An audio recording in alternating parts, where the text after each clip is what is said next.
നമസ്കാരം.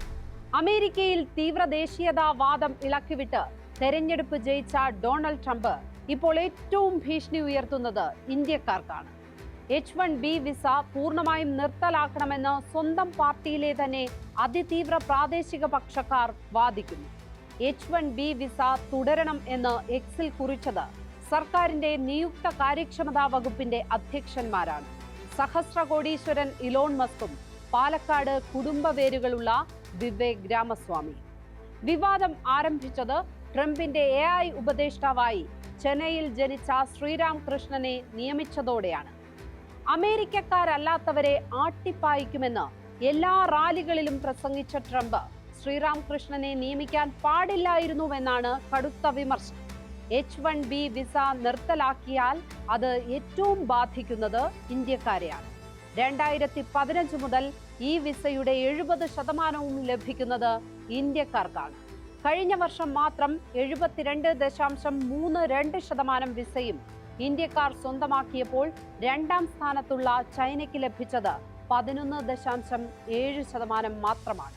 സ്പോട്ട്ലൈറ്റ് ആരംഭിക്കുന്നു. ട്രംപ് ഇന്ത്യക്കാരുടെ വാതിൽ കൊട്ടിയടയ്ക്കുന്നു.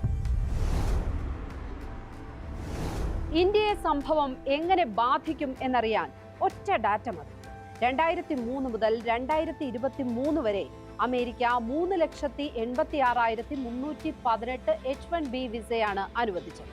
അതിൽ 2,79,386 എണ്ണവും ഇന്ത്യക്കാർക്കാണ് കിട്ടിയത്.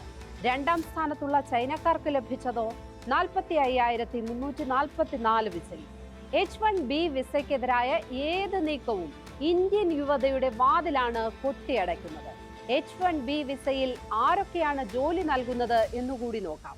2024 9,265 വിസ ആമസോൺ, 8,140 ഇൻഫോസിസ്, 6,321 കോഗ്നിസൻ, 5,364 ഗൂഗിൾ.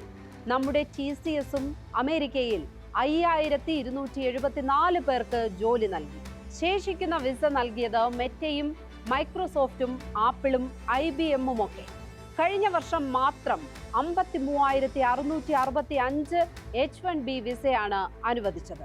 അതിൽ 40,000-ലേറെ ലഭിച്ചത് ഇന്ത്യക്കാർക്കാണ്. 2016 പ്രചാരണ സമയത്ത് ട്രംപ് രൂപം കൊടുത്തതാണ് മാഗ പൊളിറ്റിക്സ്.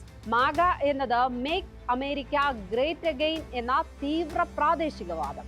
മെക്സിക്കോ വഴി വരുന്ന കുടിയേറ്റക്കാരെ തുരത്തും എന്ന് പറഞ്ഞു തുടങ്ങിയ പ്രചാരണം 2024 ആയപ്പോഴേക്കും അമേരിക്കൻ യൂറോപ്യൻ വംശജരല്ലാത്ത മുഴുവൻ ആളുകളെയും പറപ്പിക്കണം എന്ന നിലയിൽ എത്തി.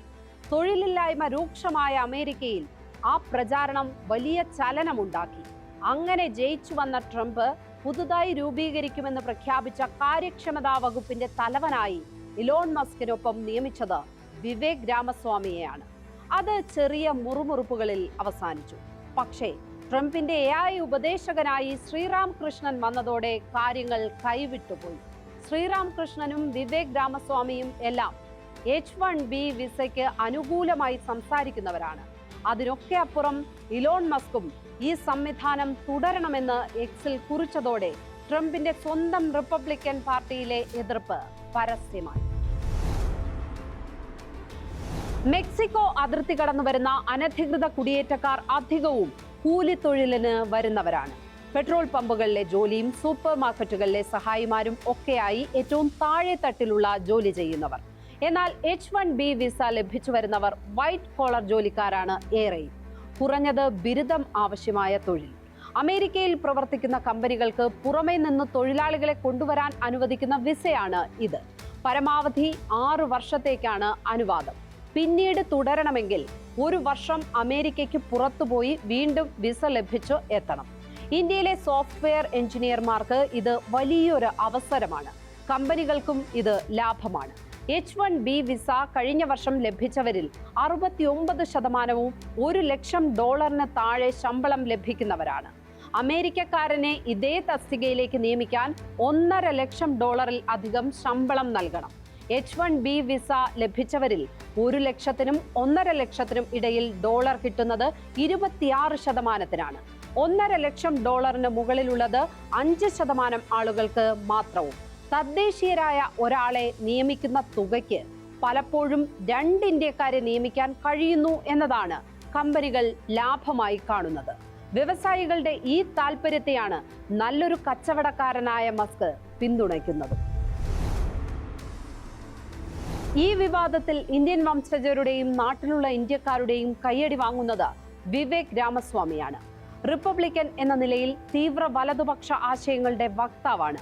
ആ നിലയ്ക്കാണ് ട്രംപിനൊപ്പം പ്രസിഡന്റ് സ്ഥാനത്തേക്ക് മത്സരിക്കാൻ ഇറങ്ങിയത്. എന്നാൽ H-1B വിസ കാര്യത്തിൽ തദ്ദേശീയരെ അടച്ചാക്ഷേപിക്കുന്ന നിലപാടാണ് വിവേക് രാമസ്വാമിക്ക്. കുറഞ്ഞ ശമ്പളം മതി എന്നതുകൊണ്ടല്ല, സി ഫാക്ടർ അഥവാ കൾച്ചർ, സംസ്കാരമാണ് പ്രധാനം എന്നായിരുന്നു വിവേക് രാമസ്വാമി തുറന്നടിച്ചത്. അലസന്മാരും അലംബന്മാരുമായ അമേരിക്കക്കാരേക്കാൾ അനുസരണയുള്ള ഇന്ത്യക്കാരെ കമ്പനികൾ നിയമിക്കും. അത് ഇന്ത്യക്കാരുടെ സംസ്കാരത്തിന്റെ മേന്മയാണ്.